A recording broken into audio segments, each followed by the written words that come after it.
good morning, everybody. Welcome to How to Get into Veterinary School. My name is Ariel Clifton. I am part of the GCC STEM Connect team. And with me, we have Michael, and go ahead and correct me if I don't say it right, Matusik? Yeah, Matisak. It looks like Matusik, so I'm completely fine with Matusik. So. Okay. From Midwestern, and Tara Burke from University of Arizona. And as mentioned, we'll be talking about how to get into veterinary school. For those that are not already familiar with STEM Connect, if you're a GCC student, STEM Connect is the advising area for your field of interest if you're a STEM student. And we also have a partnership program with Western New Mexico University, WNMU, for bachelor's in cell and molecular biology. And I'll share a little bit more about that later on. And we've also added, I won't take too much time to talk about that because instead we've added a separate information session that we'll do tomorrow at 11. Okay, so we'll go ahead and get started. For anybody that doesn't already know, that maybe just came on the call, our format basically is largely question and answer. Each of our representatives from the two schools that we have with us will have a few minutes to talk about their school's program. And then we'll start with question and answer. I've already got some questions that represent things that students are likely to want to know. And if you have questions, please go ahead and put them in the chat and I'll get them worked in, or we'll get to them towards the end, but I'll usually try to work them in as I see them. Okay, so, and we're just kind of doing alpha order, so Midwestern, I'll be coming to you first, and then to UA at University of Arizona, which is Tara. So the first question is, Michael, could you summarize the application process and what applicants should expect? Oh, I'm sorry, we didn't do our 2 minutes. I apologize. I'm so eager to get into Q&A. I was like, wait a minute, I have a slide about that. Right? I do too. I just gave you a preview, that's all, so you can work it into. All right, so we'll go to Midwestern and let you share a little bit about your program, and then Tara will come to you to share about your program. I apologize, guys. Perfect. All right, everyone. Thank you for being here today. My name is Michael Matisak. I'm one of the senior counselors here at Midwestern University. I'm actually the primary liaison for our veterinary medicine program. If you're not familiar with Midwestern, we are just a graduate medical school. We have two different campuses. So we have our campus here in Glendale, Arizona, and then we have another campus that's in Downers Grove, Illinois. We're pretty mirror images, but there are programs that don't exist at both campuses. So, for instance, Vet Med only exists in Arizona. So obviously you're all Arizona students, so you would just be applying to us, but with some of our other programs, students can actually apply to both programs. But like I said, we are just a graduate school, which I really like. Everybody here, and just a graduate medical school, so everybody here is, pursuing something in the medical field, either a master's or doctorate level ascension. But I think it builds a good camaraderie. I always joke around because there are no easy programs here. Everybody's getting their butts kicked on a daily basis. So I think it builds like a good camaraderie among our student base because people can relate to each other regardless if they're a veterinary student or, if they're an OT student or, a dental student. It's a nice diversity here on the campus, so I do appreciate that. So I'm going to pull up just a little bit of information real quick in regards to our program, just so you can kind of see some stuff and how our process is. Give me 1 second.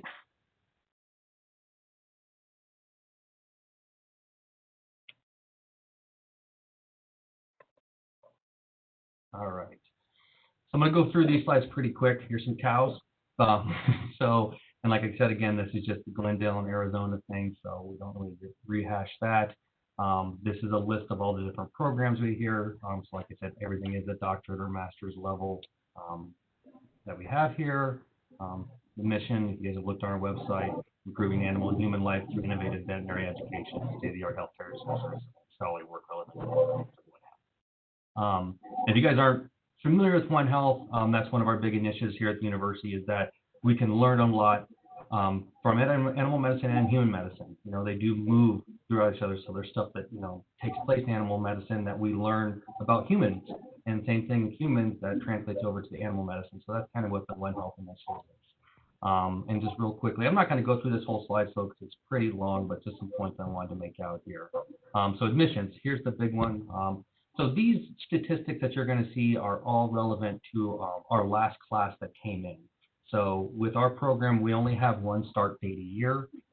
That's in late August. So here in about 3 weeks, all of our new vet med students are going to come in and start classes. So these are the people that started last August.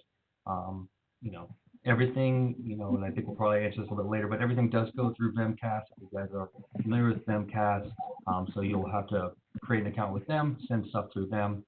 Our GPA is now a 3.0 minimum. It was 2.75 up until last year. So we do require a minimum of 3.0, and that's overall and science. So keep that in mind. One other thing I do like to point out, with the calculations, I actually just responded to a girl who applied this year. With VMCAS, they don't recognize grade replacement.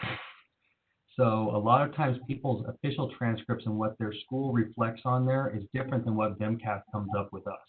Because, for instance, if you fail a class at your institution, retake that class, which you should do, and get an A, your school may, you know, remove that F or whatever from their GPA calculation. VMCAS pulls that back in. So instead of having a 4.0, you have a 2.0. So keep that in mind. If you did retake some classes, there could be a little bit of a difference in terms of the GPA that they're reflecting and what they're providing us. Because I just had a girl who got denied for GPA, even though she thought she had a 3.29 for her school, it was actually a 2.99 by VMCAS. So something just to keep in mind. Otherwise, we do also require a minimum of 240 hours of veterinary-related experience, research, healthcare, something along that lines. Really, as long as it's, you know, I've owned a dog or cat for 10,000 hours, like great, you know, but that doesn't relay into this field. But, you know, shadowing, volunteer work, working with a veterinarian, all that type of stuff is great. We do also require 2 letters of recommendation. One does need to be from a veterinarian. The other one can be from a faculty member or your boss at your job or something like that. And then over to the right, you're just going to see some of our stats in terms of the applicants that we get. You know, last year we had a little over 1,100. You know, we get about 400 interviews, and then we usually take about 120 students. That's for our class size, even though it ended up with 129, bigger class, but 120 is really where we want to sit. And you can kind of see the average GPA, and, you know, that's just kind of a range. You know, we have people that we took that were 3.2, you know, 3.3. And then in terms of ratio, I'm sure you all know it's a female-dominated industry, so obviously a higher female to male ratio. And then Arizona residents, you know, that's one thing about us that we do point out is that you guys are Arizona students, so it may not relate to you, but we're a private school, so we don't actually subcontract or contract seats for like Arizona students. So good or bad, you know, for a lot of our out-of-state students, they love it because, you know they have as much chance as anybody, because we only took 11% of our class was Arizona. The rest was across the country. But, you know, if you're in state, that's great. You know, we're really looking for the best and brightest students who want to be a part of Midwest. Michael, just to let you know that your slides are not moving forward, so if there's something visual, I think that there's an arrow or something to move them forward. Otherwise, if we wind up just talking through, but we're not able to see the graphic. Are you not seeing what I'm seeing? Okay, because I keep clicking on something that shows that they're moving, but obviously they're not. We're still with cows. Oh, you're still with the cows. Well, that does me no good. Well, I hope, Terry, yours actually moves through. Yeah, because I'm clicking what it's giving me the option for. So it's still good information, though. Yeah, hopefully you guys are hearing what I'm saying. So yeah, I apologize. So that's okay. The only other thing I was going to talk about was just prerequisite courses. There is a list of those that are on our website.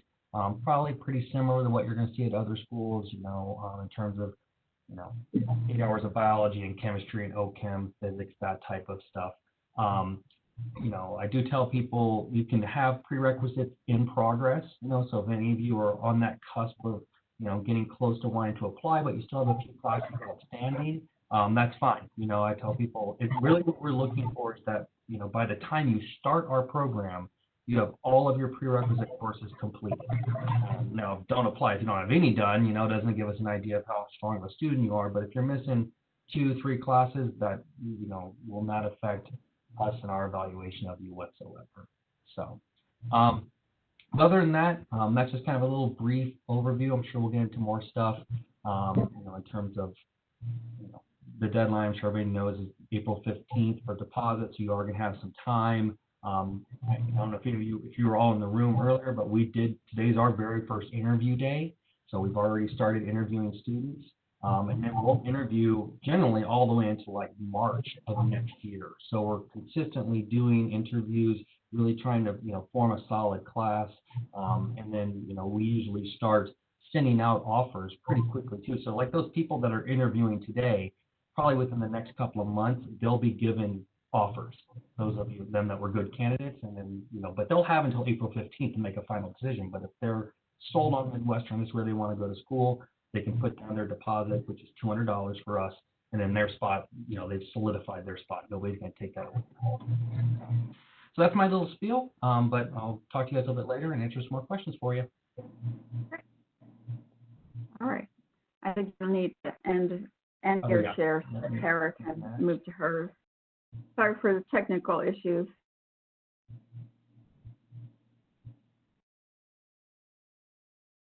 All right, so I'm going to pull up my content. We'll see how this goes.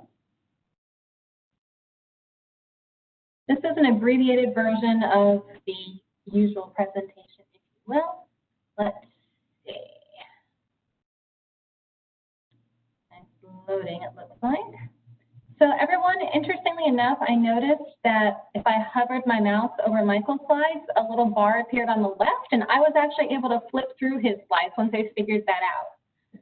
So you might want to try that. Just hover over the left and see if you get this little scroll bar. I see in the center it says 01, and then there's a little down arrow that says next page. So you might actually be able to flip through as I flip through. Yeah, that just works for me right now. Oh, okay. That doesn't me touching it. So interesting. All right. We're just going to go for it here. Okay. Did I change it for everybody? I'm thinking maybe so. Yeah. Okay. I moved it back to the beginning. Do you see the beginning slide? No. But I'll take it back to the beginning now. All right. So anyhow, we can move on. I'm Tara Burke from the University of Arizona College of Veterinary Medicine. We'll go on to slide 2. So we'll just talk really briefly about our college requirements for admission and, of course, how to apply. Third slide. So brief history, because we're new, everybody's kind of curious about us. So we received last fall the letter of reasonable assurance from ABMA that allowed us to actually admit our very first class. Once we did that this spring, the ABMA granted us provisional accreditation. So now we're starting our first class of 110 students this fall, August 24th, the same day that U of A starts classes. And then once August 2023 rolls around and we actually graduate that first cohort, at that point in time, we will receive full accreditation. So there's no risk to a student who chooses to begin their CVM journey or their DVM journey with us.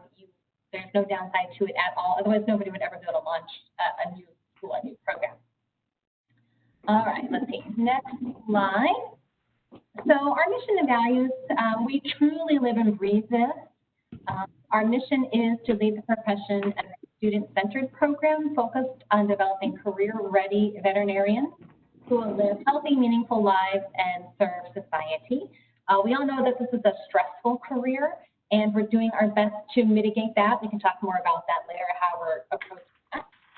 In terms of our values, we truly value creating an inclusive environment that focuses on adaptive and innovative who can really be successful leaders in this field. We'll go on to the next slide. Okay, so what's unique about us? A couple things. So we have a 3-year program. Most schools offer 4 years, but we do go year-round. So you're not like missing any content. And you're not really even speeding things up. We're just having you guys take classes in the summer. So there's that. We take a team-based learning approach to teaching. So this is a little different. You can actually Google team-based learning and learn a lot about it. But basically it means that we don't have any lectures, and there is actual empirical research that proves that this model works better to help students learn and also retain the information.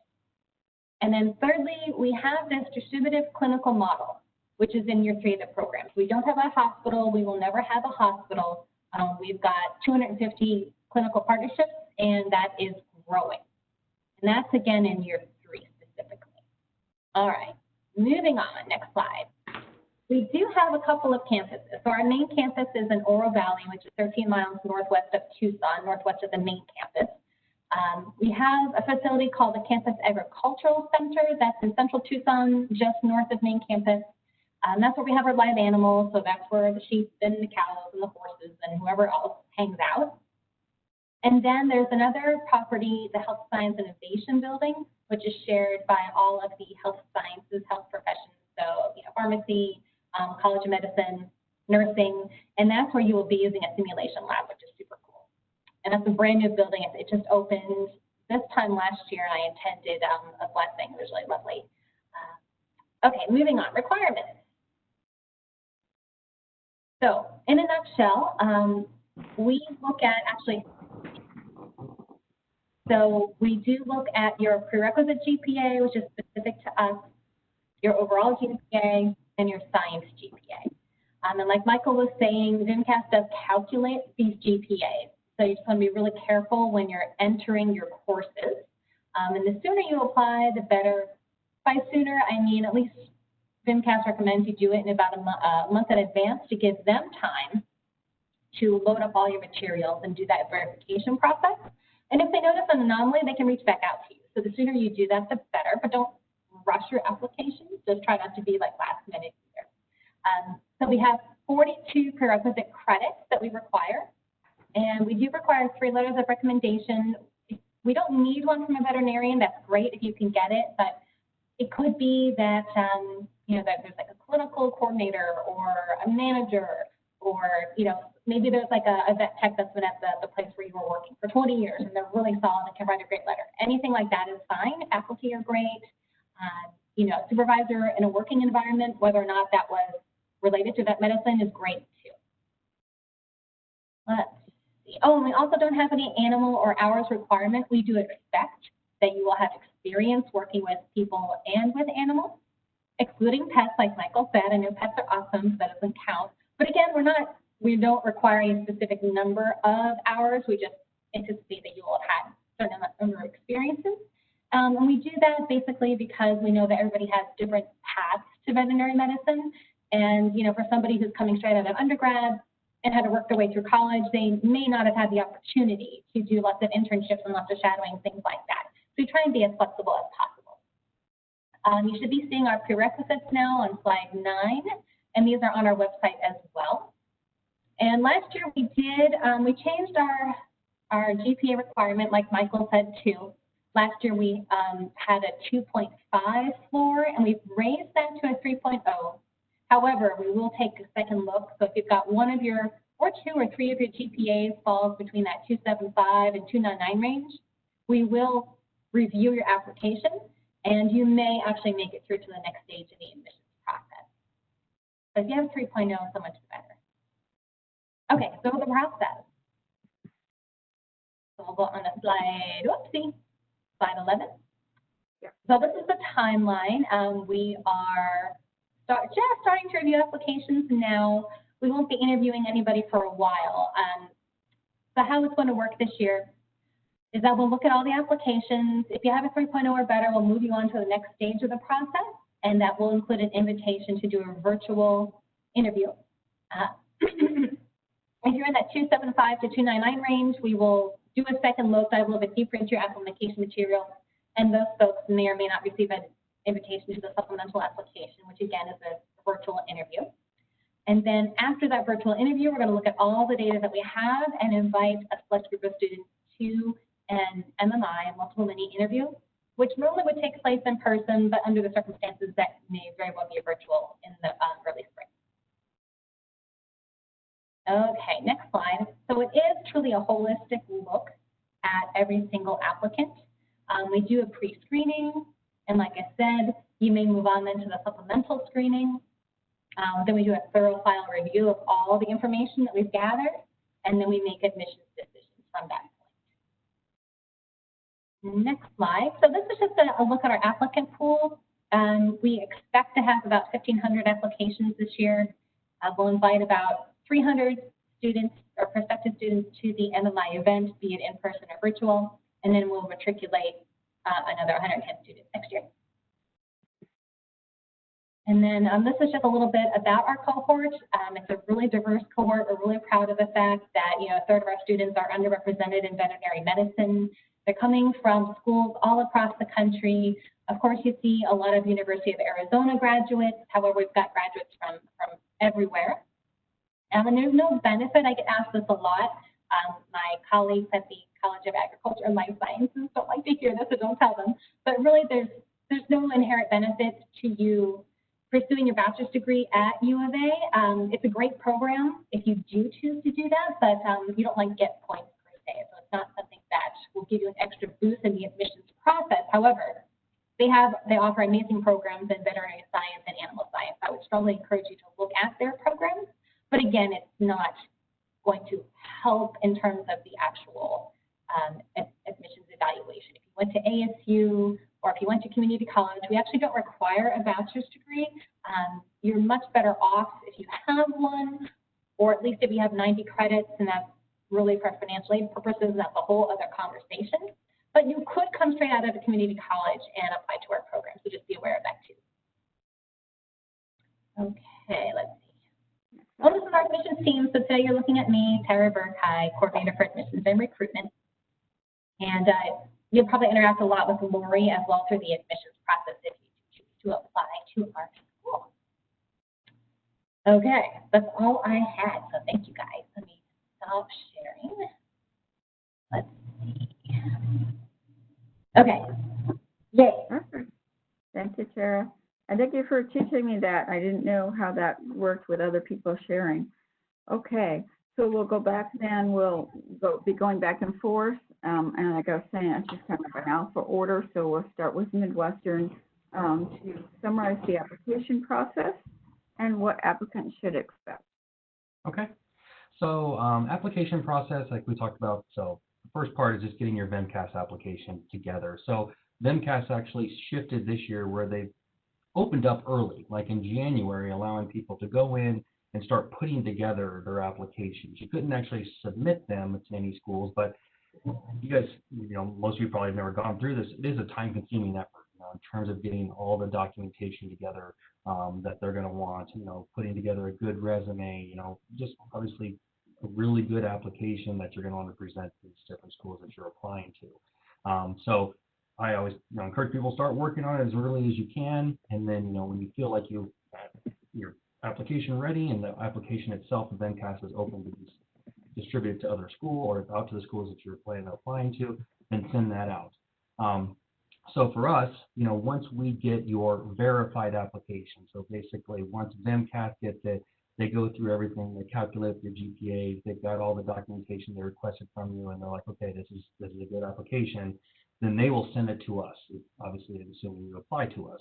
So we get your application. So once your application comes into Midwestern, you'll be notified that we received it, and then it's going to be distributed out to one of the counselors. We have 6 different counselors that work here in our office.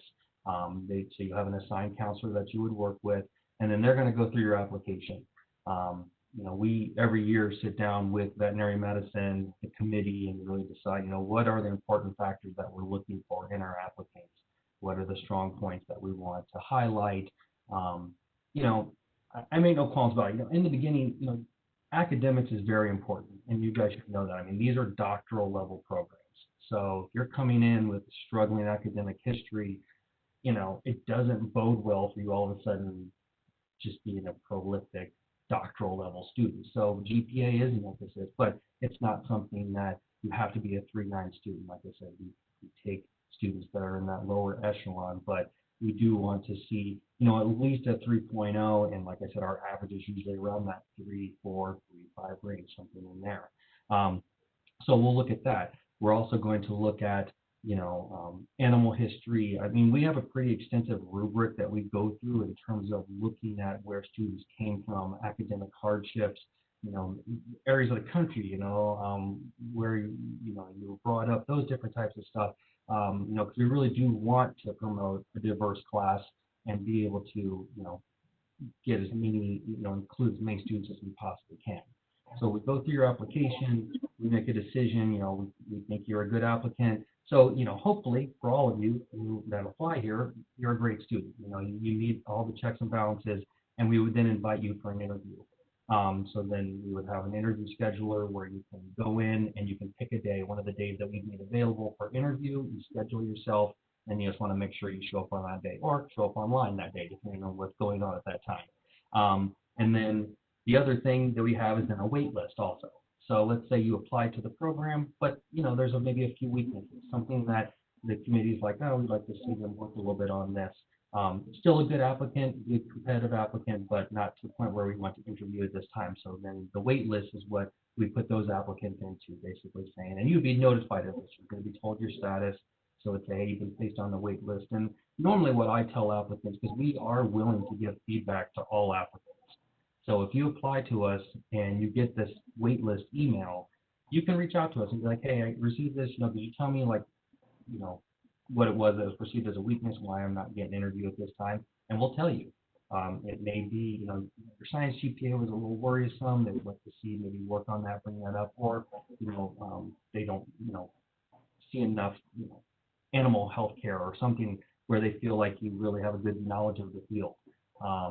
So there's other things that could play into that, but we are willing to give you that feedback so what you need to go work on, because that's, one of the biggest problems that students will have is if they apply and they get denied, they don't know what to work on. And so when they reapply the next year, and I tell people, if you apply with the same thing you applied with the last year, there's no changes, expect the same exact result. There's not going to be a change. So you need to know, what do I need to work on? And sometimes students think it's something that it actually isn't. They're like, oh, I bet you they didn't take me because I need to go get more animal experience, where all along it was your science GPA or something along that line. So we want to give you at least, and again, there's us, there's U of A, there's a lot of other schools. So we're going to give you Midwestern's interpretation of what we want you to work on, but other schools may think it's completely fine. So, it's arbitrary. It depends on who you're applying to and what's going on. But we are going to let you know what we want to see you work on, so you know how to do that. But yeah, so then there's the wait list, and then, there is a denial thing. I can tell you, if you do apply and your GPA does not meet that 3.0, our system is set up to just automatically kick it out. So we won't even see it. The system will see you applied, you have a 275, you'll get an email saying thank you for applying, but you didn't meet the minimum GPA. So you do want to make sure you know what you're kind of coming in with, otherwise you're wasting money on an application towards us that we're not even going to look at, So hopefully none of you are in that situation. I want to see all of your applications come through. But it's a fairly quick process, at least for us. Like I said, we get your application, we'll review it, and I would say, within a week or 2 weeks, you'll hear something from us in terms of where you're at, whether or not you're going to interview, your wait list, and whatever it may be. And then it's just getting to your interview, going through your interview, hopefully performing well there. And then after your interview, we generally try to make decisions pretty quickly too in that time frame, especially as we get further into the year. These first people that are interviewing today probably aren't going to find anything out for maybe 6 weeks, because we want to get a decent pool of people in there before we sit down as a committee and start evaluating and offering spots out to students. So, but that's kind of the process. Normally we would, our interview days, it is a day where we want people to come to the campus and we want to tour you around the campus, and then we're going to take you across to the, our facilities and show you those. It's a weird time, so everything's virtual, but we are going to try to have some dedicated days later in the year, hopefully when COVID has died down even more, and we can bring some people here and, show them the campus and show them those things and give them an idea of what we have to offer them before they commit to being a student here. 4 years. Perfect. Thank you, Michael. You're welcome. Tara, the same question. Sure. Could you repeat the question? I just want to make sure. bring it. Yeah, and actually your presentation kind of addressed this, so just like anything that maybe wasn't already addressed about the application process and what applicants should expect. But I know a lot of that was already covered in the presentation. Yeah, no, that's okay. So our process may be a little lengthier than Michael's process. So like I said, you know, we know that most applications, the bulk of them are going to come in, in September. We are starting to review them right now. If you have a 3.0 across all 3 GPAs and you also meet our prerequisites, we take a look at that to make sure that the classes that you think meet our prerequisites really do meet our prerequisites. If you pass through that, then you will receive an invitation to a virtual interview. If you're in that 275 to 299 range, if all 3 GPAs are 275 or just one is a 275, we're going to take a little bit deeper dive. So we will look at your entire packet and see if maybe your academic trends are positive, or if maybe your GPA is a little low because you had one bad semester because of, something happened in your family, or you had a relocator, or who knows what. So we will start to invite those people, but they'll take a little bit longer. By probably mid-November, we should have sent anyone who is going to receive an interview an email. And you have 10 days from the time you get the email to actually respond and to do the virtual interview. If you don't receive an invitation to an interview, you will receive a denial. So, there's that one point there. And then once all the virtual interviews have been conducted, we will meet with the admissions committee. We is the admissions team, student affairs team, and the admissions committee review all the data, determine who is going to receive an invitation to the multiple mini interview. Like Michael said, normally that would be in person. Last year we, offered tours of all 3 of our campus locations. The interviews were held at the Health Science Innovation Building in, close to main campus. We had a great time. We likely won't be able to do that this year. In that case, that second round of interviews will be virtual. But in terms of the first round of interviews, those are actually recorded. It'll be like me or one of my team members asking you a question that's been pre-recorded, and you'll respond to the recording. The second interview, the MMI, will actually be a live interview, just a little bit of difference there. And then we will send out, like we did last year, offer letters in about mid-March, and there is also a wait list. We didn't get very far down our wait list this past year, but next year could be very different. So you will know if you are admitted or waitlisted or denied, by mid-late March. Awesome. Okay, and Michael, back to you then. What helps students to be more competitive in the application process?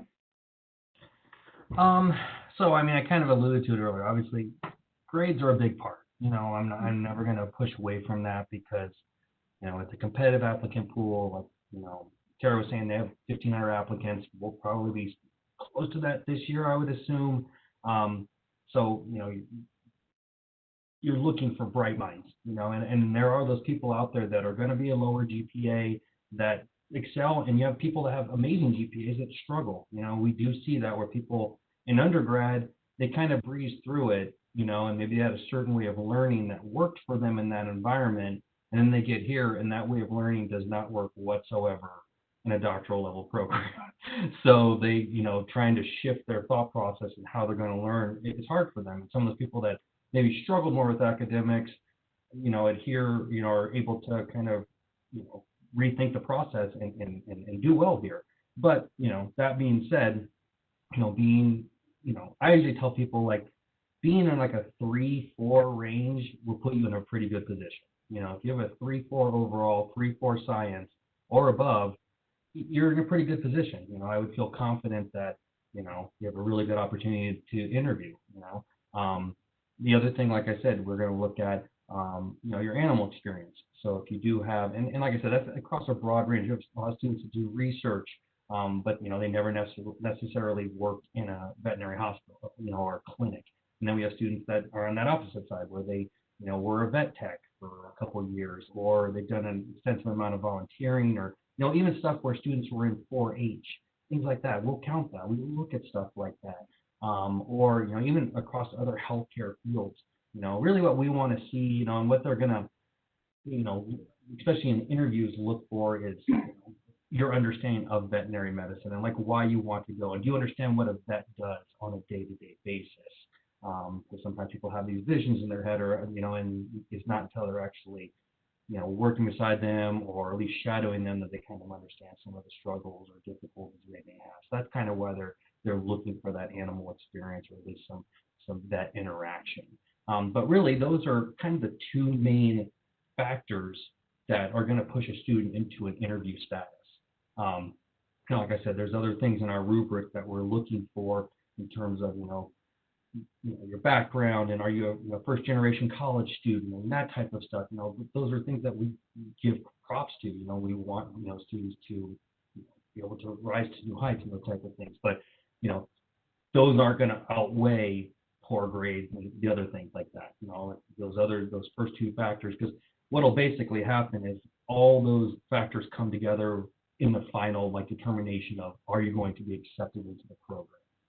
So really what's going to get you an interview is going to be somewhat pretty decent academic history, and then having a good animal background. And the other thing I do point out too is some students will be very cautious in how they approach their science classes, which you want to be, but they also want to see that you've been tested.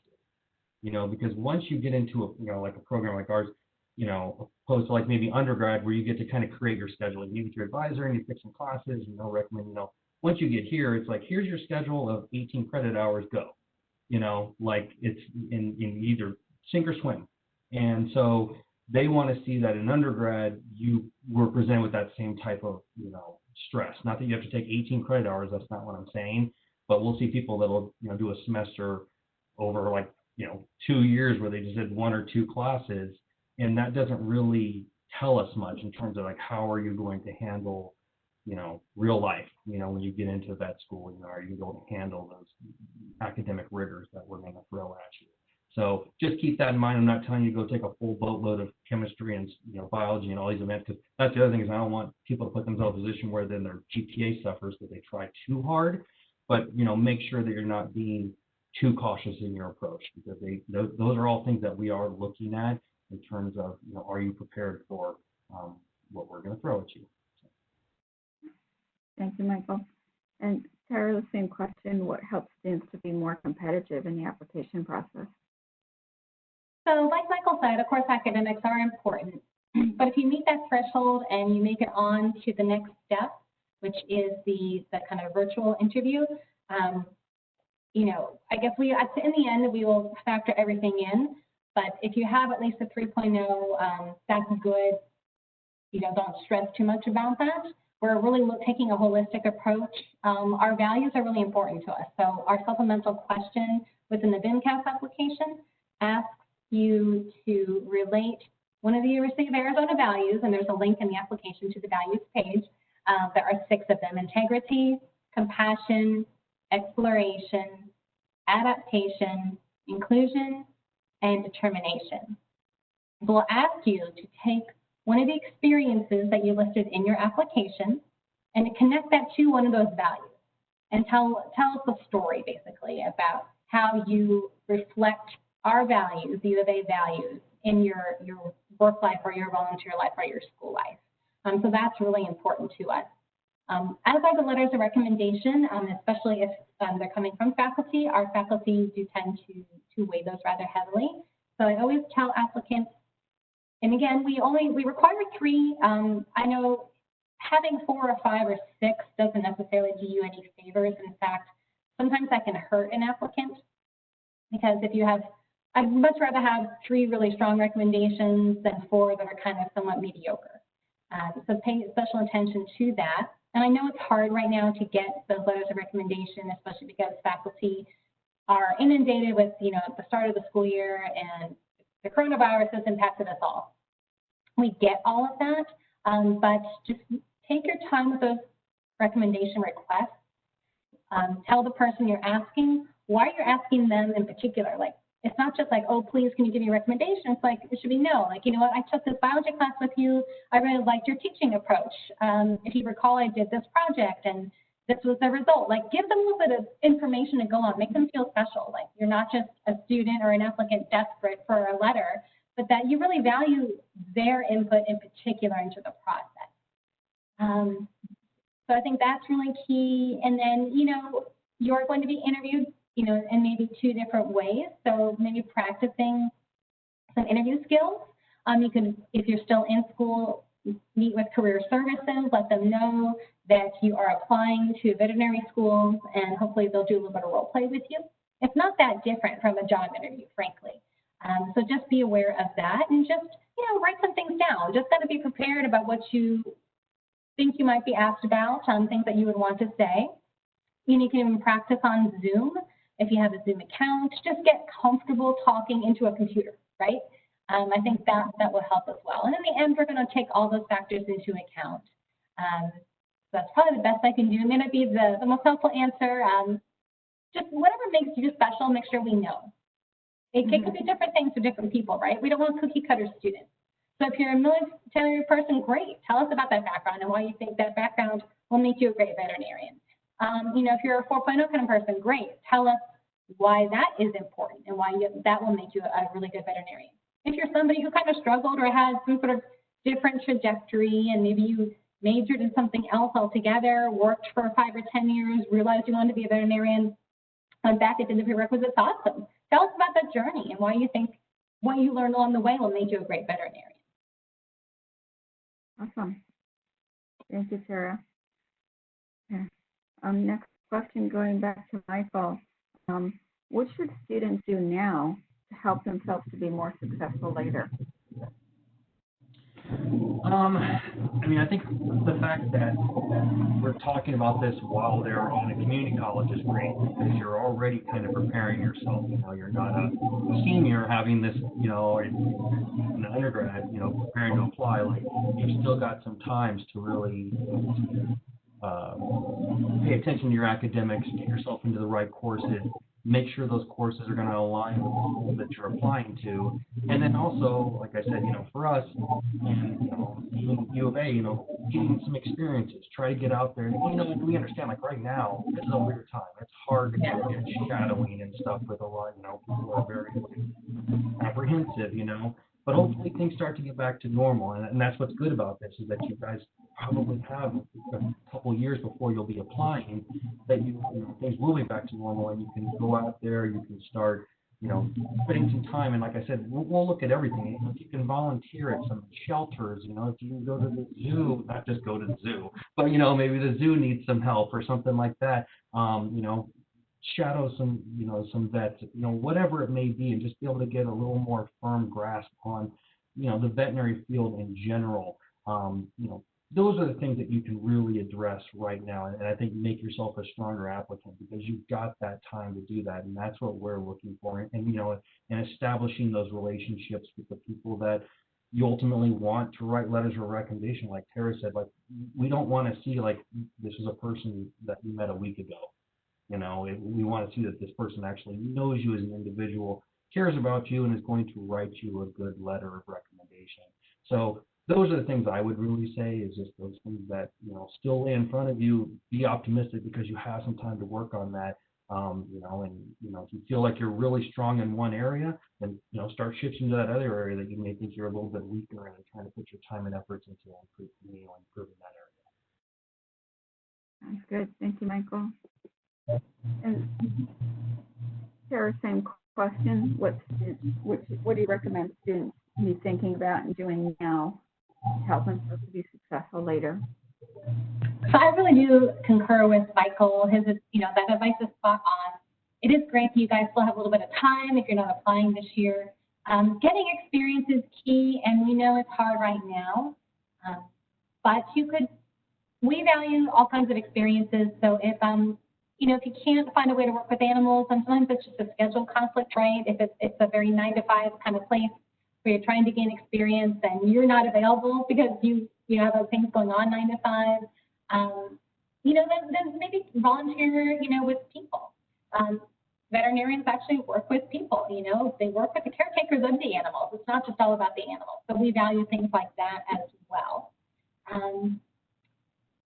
Yeah, and then just make sure that you're really ready for this. If that means that you need to take a year and, you know, maybe work in a clinic, or even if you're working outside a clinic, like get out of the school environment to free up your time a little bit more. Take an extra year. This isn't like a rush to the finish line. You don't have to apply while you're in school. It's great if you can and you do, but you know, if you're burned out or you want to take a year off and work and come back to it, do that. It might be to your benefit. Just make sure you're staying in contact with the people who are going to recommend you. Don't let them forget you. If you're taking a gap year, you know, stay in contact once a month. You know, email your 3 or 4 most favorite professors and let them know what you're doing. Talk to your academic advisor, or your former academic advisor, or your former career services person. Maintain those relationships so that when you circle around a year later, asking them for help, asking for a recommendation, or maybe even asking them to review your essay or something like that, they're not like thinking to themselves, oh my gosh, who is this? I can't remember this name. Don't be that person. Make sure you maintain those relationships throughout. Yeah, absolutely. Okay. So then back to Michael, next question for both of you will be about the strengths of your particular program. So Michael, what are the strengths of the program at Midwestern?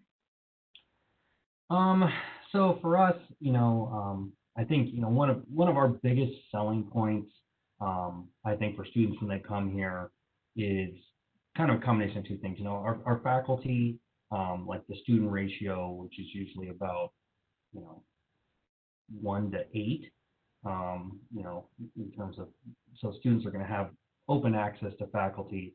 We do work on what's called an open door environment. So your faculty, you know, are going to be here all the time, you know, I mean, the ones that are generally teaching, but if there's not somebody, you know, there'll be different departments, so your physiology or anatomy or something like that, there's going to be faculty there with their doors open. We require that so that if you have questions as you move along, you can actually go up there, get those questions answered, because it's going to be a tough road, you know, I mean, it's going to be difficult.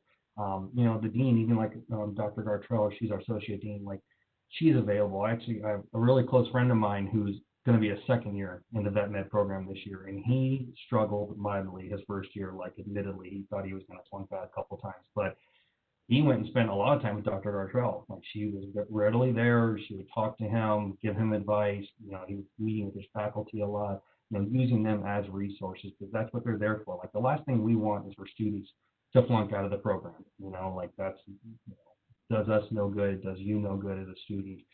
So we want to make sure you have that support system there. So there is a lot of support in that aspect.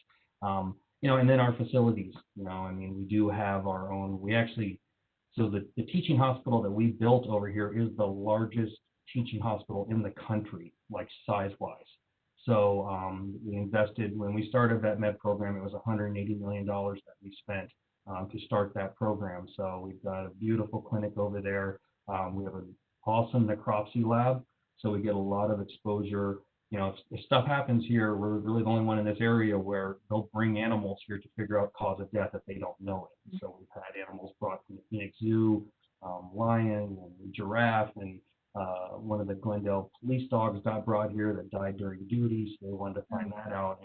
And you know, it's one of those, if you've ever been in like a necropsy where you can go up onto the balcony and it circles around the autopsy area, so students can watch as they're doing these procedures, you know, in a quiet setting, which is a really cool interaction.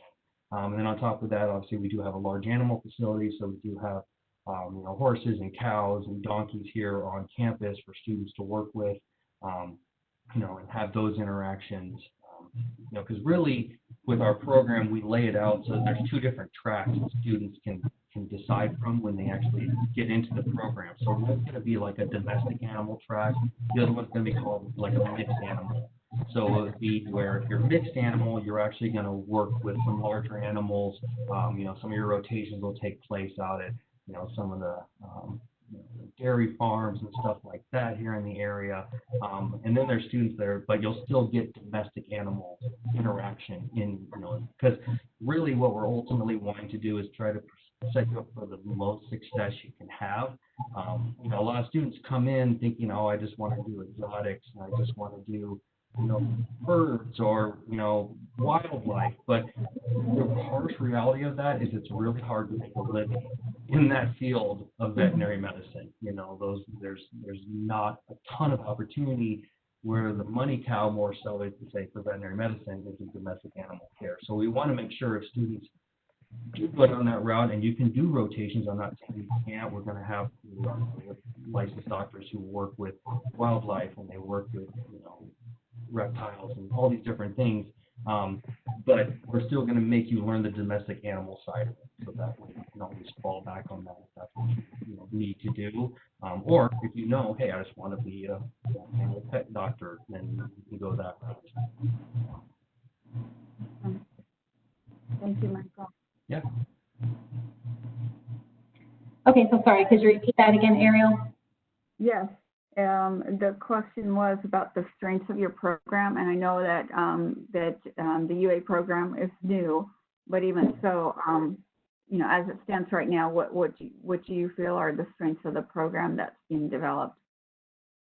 Sure. So like I said during the presentation, one huge advantage is this team-based learning approach, and I strongly encourage you all to Google that, team-based learning, learn what that is. Some of you may be familiar with this term flipped classroom.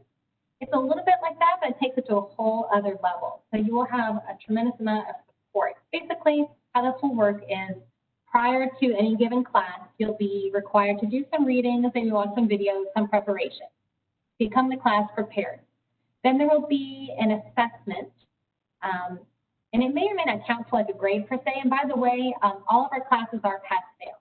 We will keep track of rank. So there are points being scored. We will know who's performing really well, who's maybe struggling. But bottom line, the whole program is pass-fail. So you'll prepare for class, you'll come to class. The instructor will provide an assessment, probably like a clicker, right? So nothing like written down, just to take the temperature of the class and see, okay, what percentage of the class has got the material. Inevitably, there will be a couple of areas where maybe the group as a whole is weak. So then the class will be divided into small groups, and these groups are fairly stable, at least per semester. And these team-based learning groups, TBL groups, they're about 5 to 7 people per group, and you're going to work really closely with that group, throughout that semester, or actually probably throughout your entire first 2 years. And you're going to talk to each other and be like, hey, okay, how did you respond? How did you respond? And then kind of figure out the right answer from there. Then we'll bring the class back together, run the assessment again. Typically, scores improve dramatically.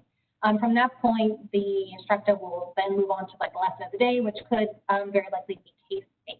And this is just an example of how team-based learning works. So you will have this small team that you're going to work really closely with. Also, you're going to be placed into kind of like a house, if you will, sort of like a Harry Potter thing. So you will be in a different group of students, and that group of students will be working with a particular faculty mentor. So that person will mentor you throughout the program. You're going to have a tremendous amount of support. In addition, we are literally right now building out our health and wellness center. You'll have access to things like meditation room and yoga, exercise, mental health counseling, because again, this is a vet school, any kind of medical school, really any kind of doctoral program is very, very stressful. And we want you to spend your time with us learning how to manage that stress, but you're thriving once you're actually out working as a veterinarian. We do take a general approach to the DVM, so you will learn about domestic animals, you will learn about large animals, you will learn about exotics. It's very much a generalist program. However, there are areas where you can sort of emphasize, if you will. So about halfway through your coursework, midway into year 2, you will be able to choose what we call selective. So you can elect to maybe do a particular course on equine, for example. Ditto for that 3rd year during your clinical rotation. There are 7 that are required that everybody's going to do, like shelter medicine, for example. And then you have 4 that you can choose from. So you can choose to go back to a site where you were previously. You could choose to go back to a site out of state. Maybe it's where you came from, a clinic where you used to work, or maybe you know, finagled a way to do an internship with, like, I don't know, the Bronx Zoo. So you've got some flexibility there. Let's see, obviously do offer a NAVLE block. So during that third year where you're doing all these clinical rotations, there's a 4-week period of time where we will have everybody studying together for the NAVLE. And that's a guided instruction, not just left to your own devices. So just be aware of that. So I would say the team-based learning, and then just the way we're approaching that third clinical year where you're actually working out in the field. It'll give you a lot more hands-on experience than you might get in a hospital.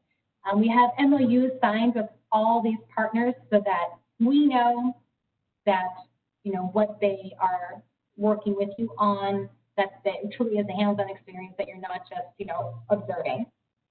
And then that's also a great opportunity for you to kind of apply for a job in a sense, right? You'll be there for a solid month. These people will get to know you. We have veterinarians throughout the community, clinics, zoos, you name it, who are desperate for veterinarians. There's a shortage right now. So you're going to be in high demand. And this will give you an opportunity to perhaps, you know, do some networking, and a job may come out of it. And it also might just help you know what, I really thought I wanted to work in this kind of environment, but actually I think I prefer this other kind of environment based on those clinical experiences. Oh, awesome. All right. So we'll go back to Michael, and the next question is the importance of clinical hours to the application process. So for us, like I said, the 240 hours is imperative that a student has. That doesn't necessarily have to be clinical, like it can be a combination of research, like I said, volunteer work at an animal facility, shelter, whatever it may be. But we do want to see those hours. I mean, if you don't have 240 hours, we're not going to review your application. So, and we've discussed it even this year because I feel like that's a pretty reasonable number, especially the accommodations. Like I said, it can be in healthcare, it can be not animal related, but something where you've actually, you know, seen some stuff in motion and understand what's happening. So, you know, it is important, and, you know, more hours the better. I mean, I'm not going to lie, you know, if you've got 240, great, we'll evaluate you, and you still have a great chance of getting in, but if you've got 2,000, that looks that much better, you know. So that's why I'm telling you, you know, you're still early in this process. You have time to build up, you know, animal experience, research, whatever it may be that really interests you, and, you know, put your time and effort into that as much as you can. Academics should be your number one thing. That's the one thing I tell people, like, don't, you know, because you can always go and get animal experience. Like Tara said, if you need to take a year off, take a year off. You know, it's really hard to better grades. You know, like if you come in with a poor GPA, it's going to take a while to build that up, you know. But if you graduate with a really good GPA and no hours of animal care or whatever, you can spend a summer or a gap year fixing that, you know. So make school your number one emphasis, you know, make your grades your number one emphasis to do well in. And then, you know, if you have something lacking, you can address that, you know, and it'll be much easier to go out and volunteer or work a part-time job than it will be to go and retake 20 classes or get a master's degree or something, because you see people that have to do that because they did so poor in undergrad that they have to now prove themselves and get their GPA up through one method or another. So let that be my one bit of advice, is let school be your number one, you know, priority right now. Do well in that. And then if for some reason you have some deficiencies outside of that, you can address those. It will be much easier. Awesome. Thank you, Michael. Yeah, so I would agree. And we don't have a specific hours requirement. So if you meet that 240 threshold like we're talking about, that's great. You know, more is better to a degree. However, you just need to be cognizant of using your time wisely. And if you're struggling with your coursework, you might want to turn your focus to that as opposed to trying to spread yourself too thinly and trying to do too many things at once. Also, our faculty have said that they would prefer that you have a deep experience versus the smattering of experiences.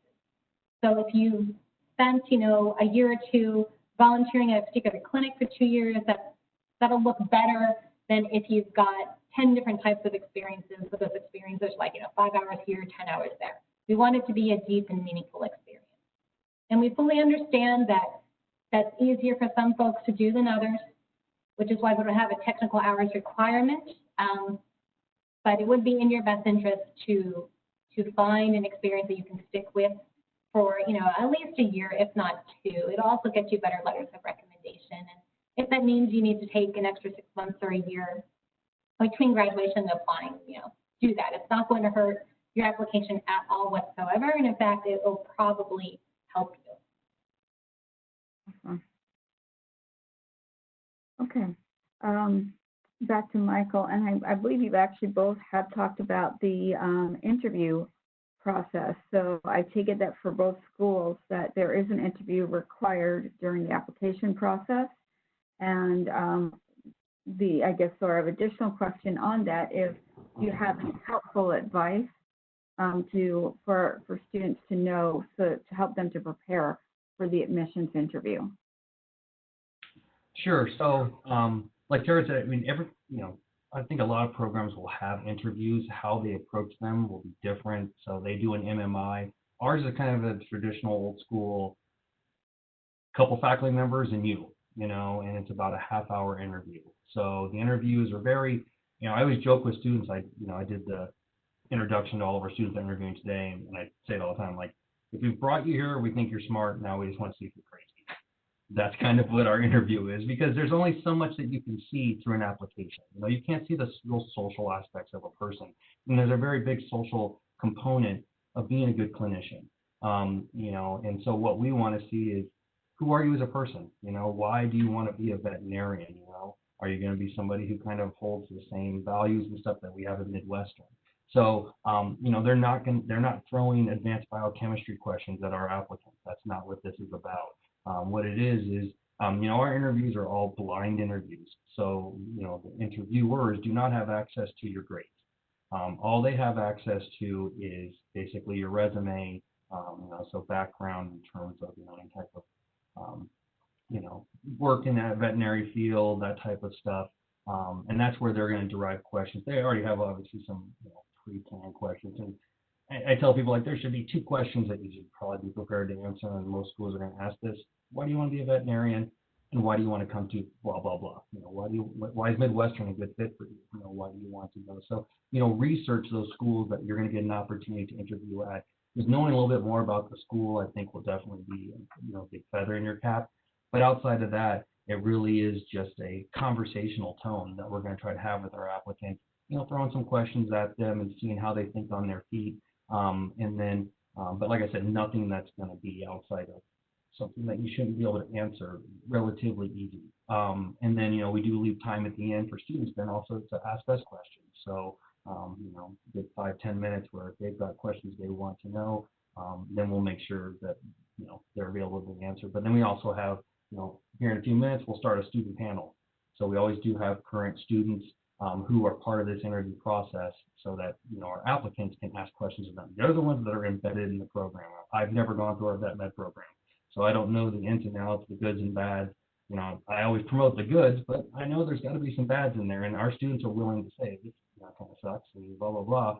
But students should know that. They should know what they're coming in, and signing up for 3 or 4 years to do. So that's kind of the part of the process. But in terms of interviewing, it's just like I said, for us, it's, a conversational interview. So if you wanted to have your parents or somebody, prepare some questions and then, ask you those questions, or friends ask you those questions, but it has to be in a serious manner. You have to be prepared to answer those questions, and then also not sound like robotic.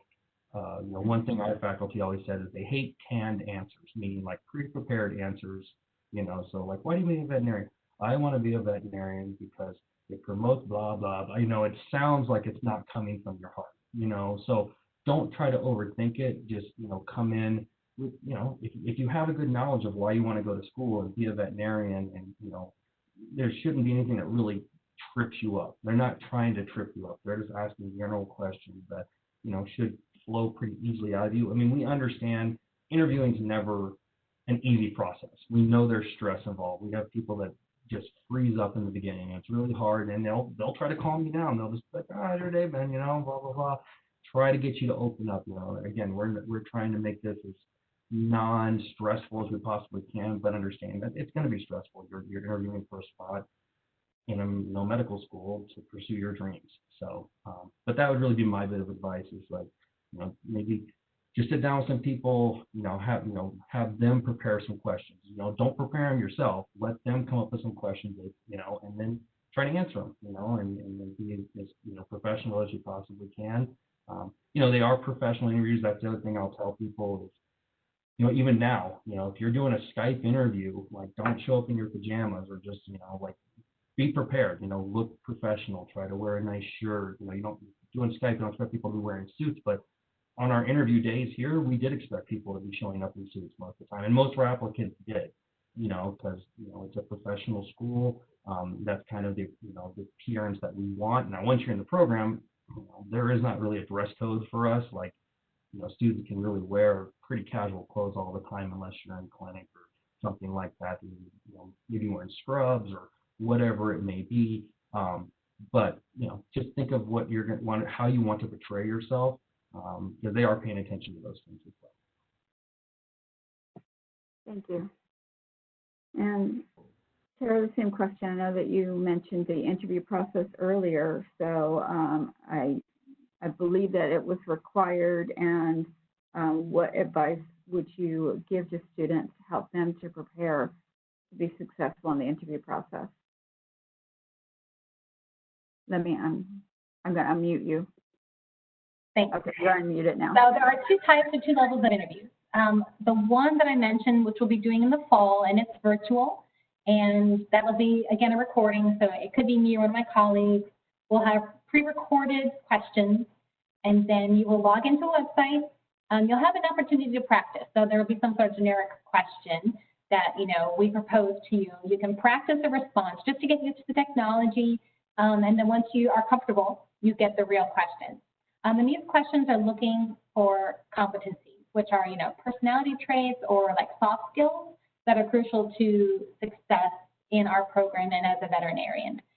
So we're looking for these different competencies, and the questions are maybe 5 or 6, or I should say 5 or 6 buckets of questions. We know students kind of share the questions after the fact. We've got a whole bunch of questions like per bucket to try and mitigate that factor a little bit. But it will likely be something to the effect of, tell me about a time when blah, and how did you respond? So those, I guess, those typical behavioral questions that are very typical now in job interviews, that will be the initial assessment, which again is virtual and asynchronous. So it won't be a live person. You'll be responding to a recording.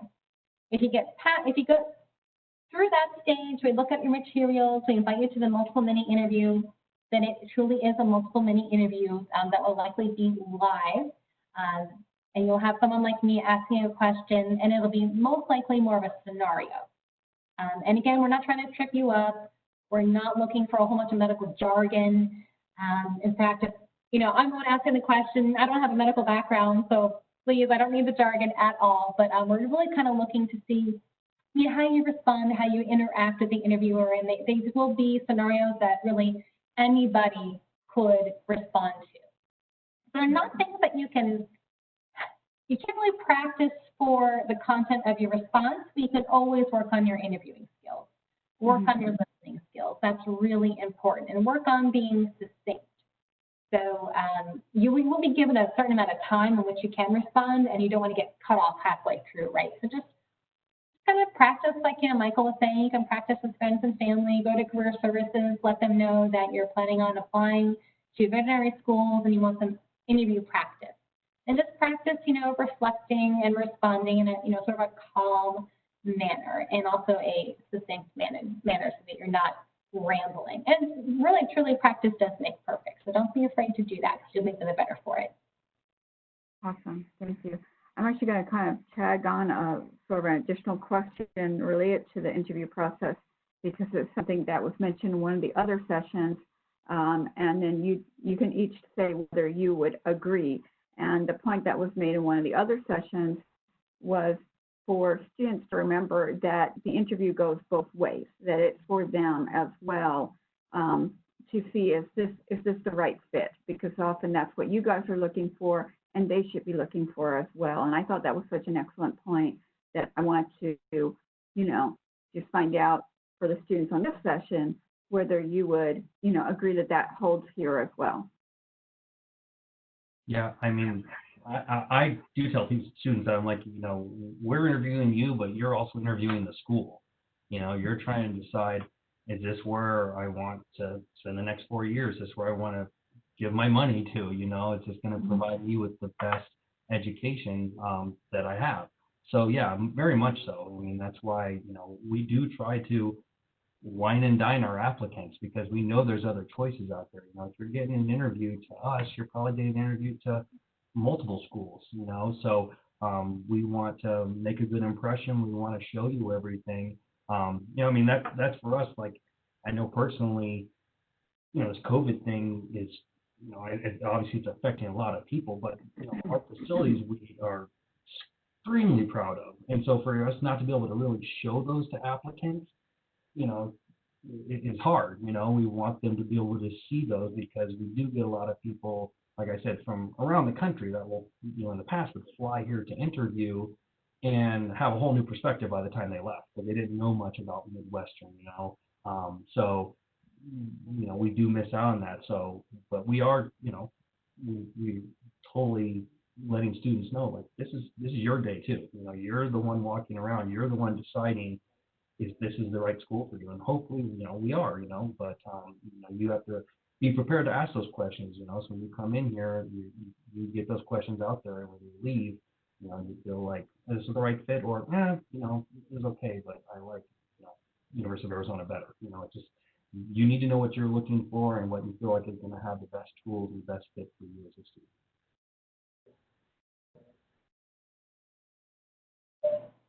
Yeah, so I would agree with that. Because we're a state school, I guess one big difference is that we admit a larger percentage of in-state students. So about 40% of our student body comes from in-state, and we do evaluate those populations separately towards the end of the process. When we get to the end of the process, we've accumulated all the data. We will kind of split the pile, if you will, and we will evaluate in-state students from out-of-state students separately. So that's something that's a little different. And what else can I tell you? Sorry, Ariel, I spaced it. What is the question? Oh, you're muted. Yeah, I know. I was wanting to make sure that I wasn't contributing to any of the background noise, so I start muting myself as well. No, I was basically just asking if you each would agree with something that was suggested at one of the other sessions. Oh, right. Students approach it very much that it's a two-way, interview. It's for them as well to, be considering to come in with some questions and stuff like that, so that they are also, engaging authentically, being their real selves, and finding out whether the school is the right fit, much like the schools are also looking for the fit, and so should the students be looking for the fit. Yeah, for sure. That said, this is a really competitive process, and you may only get one offer. So hopefully you're comfortable with that one offer that you do get. You can always decline it, and maybe rework, spend a year or two learning, growing, experiencing, and have a better application and try again. But you may have to so hopefully, yes, that you are interviewing everywhere you go. But there's the practicality of the fact that, especially for our in-state population, they don't have that, they may not have that, many options. So certainly we're doing our best to make everybody feel comfortable. This year was challenging because, we didn't have current students, right? So we didn't have that, and that kills me because, in my previous experience, I've always really relied on my current students to help me with the recruitment and admissions process, because they truly are our best ambassadors. So this year will be very different. We will have students, and whether it's in person or virtual, we will make sure to place applicants or prospective students in contact with the current students. And that's probably the best way to evaluate any place. You'll learn so much from current students, and some of it will be good, some of it won't be so good. You have to make a determination, whether you can take the bad with the good. But I think that's a great way to really understand the environment, as well as certainly interacting with the people in the environment, and that includes faculty and staff. In the event that we need to do our MMI virtually, we will do what we would normally call a second look, but it'll kind of be maybe a first look this year, and invite students maybe in smaller groups once they've been perhaps offered information to come to campus, and just to make sure that you're comfortable with the environment before you actually do commit to our school or to any other school. I know it's expensive, but honestly, if you're struggling between, say, two institutions, please, please, please, you're spending years of your life and hundreds of thousands of dollars on this education. Do your level best to find a way to visit those institutions in person, if at all possible. Awesome. Thank you, Tara. And students, I'm almost done with our questions. So, I hope that you will start putting your questions into the chat so we can start to, ask your questions as well, okay?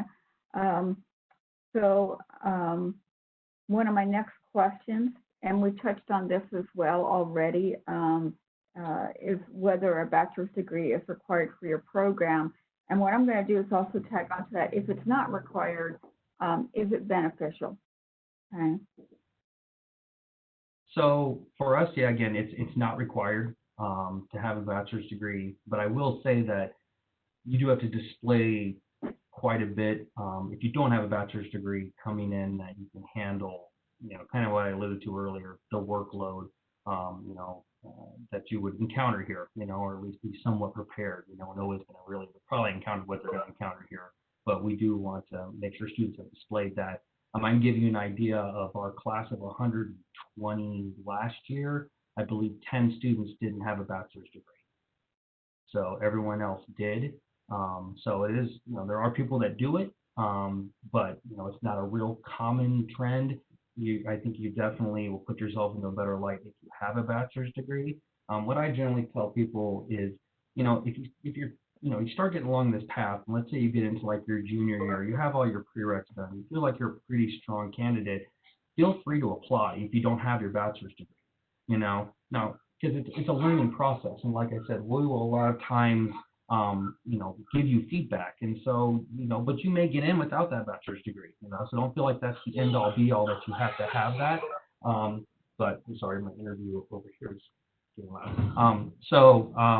But we'll also give you feedback. So if that's the thing, we're like, oh, they just want to see a little more academic progress or whatever, we will tell you that. But, don't feel like you have to wait for that. If you have everything done, you feel like you have a good, strong application, but you're just missing the bachelor's, apply, find out where you are, because you may be ready to go and be able to bypass that extra year of schooling and extra year of cost and start right into the program that you're actually desiring. Mm-hmm. Awesome. Thank you, Michael. Yeah, basically ditto. We also do not require a bachelor's degree. About a good 90% of this year's class did come in with one, and actually we have many people with advanced degrees as well. However, again, everyone's path is different, and if you're more of a mature student, if you've maybe been working full-time, going to school part-time, you got through our prerequisites, and you feel like you're ready, apply. It won't hurt. It may hurt a little bit emotionally, right, if you don't get in. And there's a little bit of money involved in time, so a little bit of effort there. But I think, if you feel that you're ready, go ahead and apply. With that one caveat, you're, like Michael mentioned, junior year, if you're planning on using federal financial aid, and most students do, you are eligible for more aid once you have at least 90 college credits under your belt. Now, those 90 credits could be, at the 100, 200 level, so you could have done all 90 credits at a junior college. That's totally fine, but that does make you eligible for graduate level funding. Whereas if you have under 90 credits, let's say you have 60 because you did an associate's degree and you got through in 2 years and you got exactly those 60 credits, the federal financial aid folks won't look at you as a graduate student until you hit that 90 credit threshold. So it'll just make that first semester in particular a little bit more difficult financially. So So that's why you're probably better off applying if you're a traditional student during your junior year, because by the end of your junior year, you should have those 90 credits, and then you can basically save all the money you would have spent on a senior year and just apply that to your vet med education. Awesome. So and students, I'll still continue to encourage you to put your questions into chat. As I was saying, we're almost done, so I want to circle back. Actually, first, Tara and Michael, if you can start to put, like your contact information into chat so that students know how they can follow up with you. And I don't know if either of you had opted to do any virtual tabling afterwards in some sessions. Some of our representatives have done that.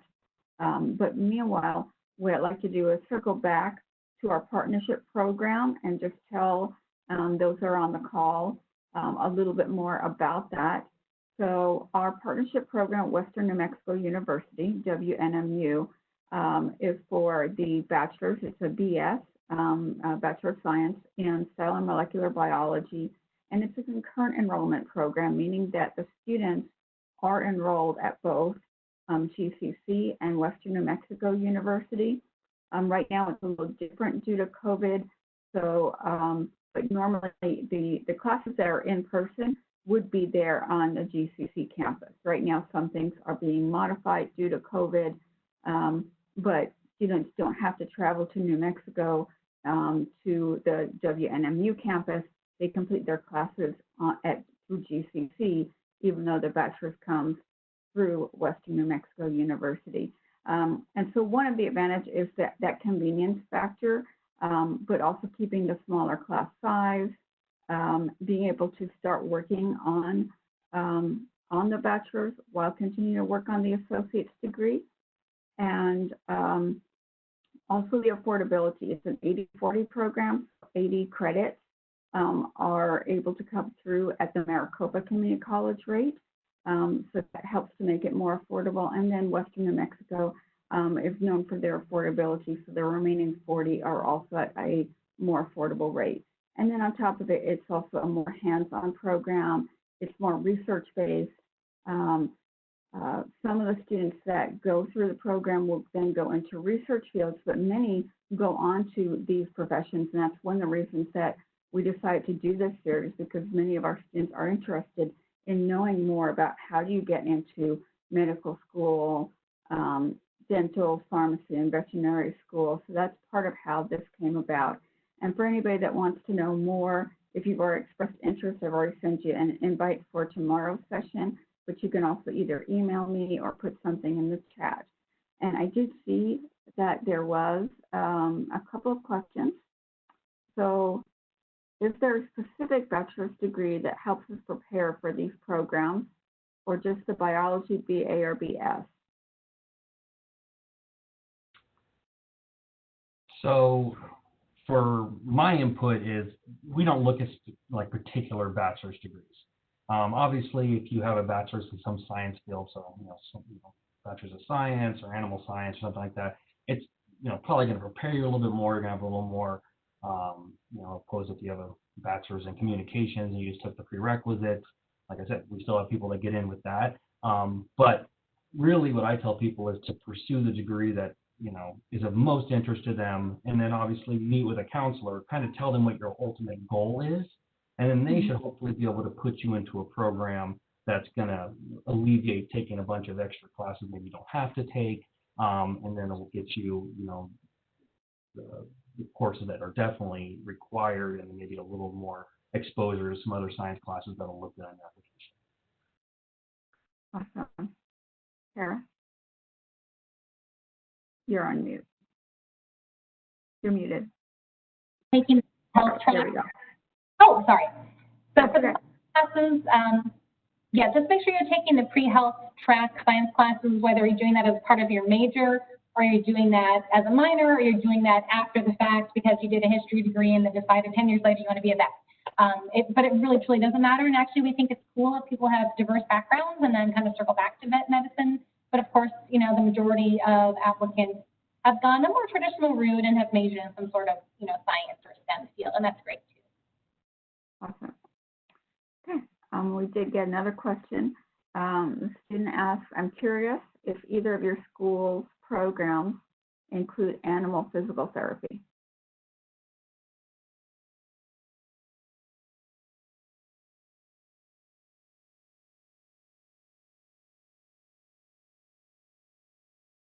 Yeah, I don't actually know the answer to that question, so if you want to just email me at dvm-admissions@arizona.edu, I'll reach out to our faculty. Yeah, I want to say no, but I'm truly not sure.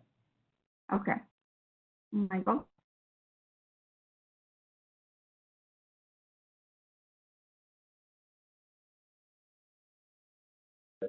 Okay.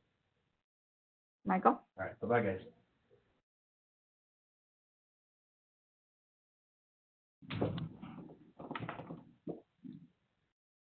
Are you there, Michael? I am here. Can you hear me? Yes, I hear you. Okay. Sorry, I had to send all of my applicants into their little student panel, so I pulled aside here for a second, but I'm done with them now for a while. So, was there a question that I missed? I'm sorry. The question is, the student asks that they are curious if either of the school's programs include animal physical therapy. There is an element to that of our program. So you will be exposed to that once you're in there. I'm not going to tell you like the exact amount of time that you're going to actually spend doing animal physical therapy, but it is something that we have. We actually have one of the like water tubs over in our clinic where actually animals will walk underwater like on a little treadmill, kind of get them like some physical therapy aspects of that. So yeah, it is a part of our program, but it'll be something that we will address a lot more obviously in an actual interview day, and that's something that you see as you go through like an actual tour of the clinic. You kind of see that little part of the clinic that we like dedicated to just animal therapy. Awesome. Okay. All right.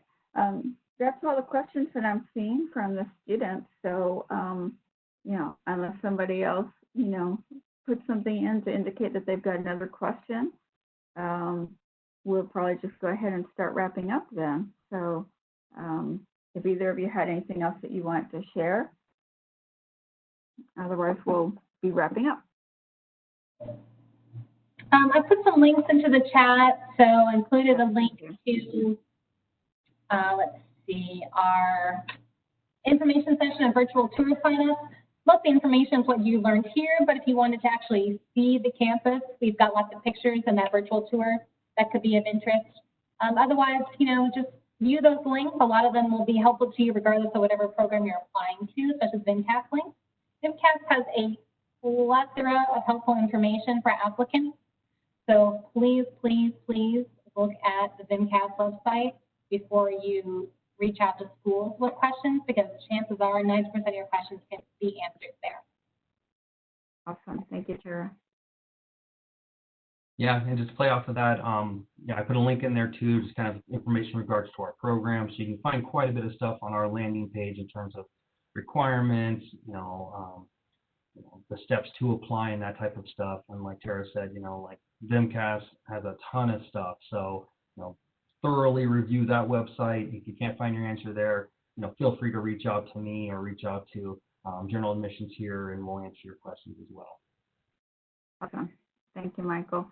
I want to thank you both so much for your time and for all the information that you provided to our students, and just thank you again.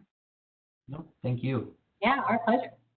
And thanks to everyone that was, attended, that was on the call and that added additional questions. So everyone have a great day, and we'll go ahead and sign off. Thank you. Bye, everybody. Thank you guys. Take care. Bye.